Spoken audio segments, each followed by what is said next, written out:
Hi! అందరూ ఎలా ఉన్నారు? This is Padma Ravinder. ఈరోజు నేను మష్రూమ్ సూప్ చేస్తున్నాను. చూడండి నా స్టైల్‌లో ఎలా చేస్తానో. ముందుగా కట్ చేసి పెట్టుకున్న ఉల్లిపాయలు, ఎల్లిపాయ, జింజరు, మష్రూమ్స్, కరివేపాకు, కొత్తిమీరు.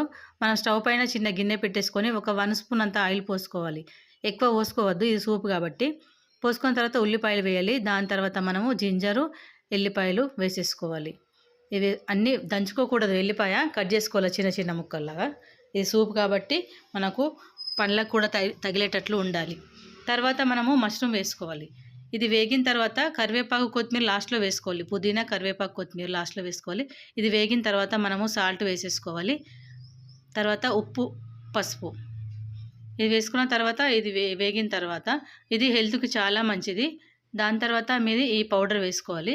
ఒక 2 స్పూన్ వరకు వాటర్‌లో వేసేసుకొని ఇది ఇలా మొత్తం ఉండలు లేకుండా కలిపి పెట్టుకోవాలి. తర్వాత దీంట్లో వాటర్ పోసుకోవాలి. ఇది హెల్త్‌కు చాలా మంచిది.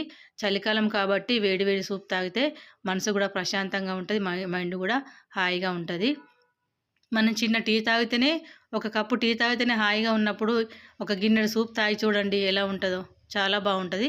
ఇది వింటర్ సీజన్‌లో అందరికీ చాలా ఉపయోగపడుతది. హెల్త్ కూడా చాలా మంచిది. ఇగో ఇలా వచ్చేటట్లు చూసుకొని తర్వాత మనము కొత్తిమీర వేసేసుకున్న తర్వాత చూడండి వావ్! సూపర్ అయింది. చాలా స్మెల్ వస్తుంది. ఇలాంటి వీడియోస్ మరిన్ని రావాలంటే లైక్ చేయండి, షేర్ చేయండి. నా ఛానల్‌ని సబ్స్క్రైబ్ చేసుకోండి. వావ్! సూపర్ టేస్ట్ ఉంది.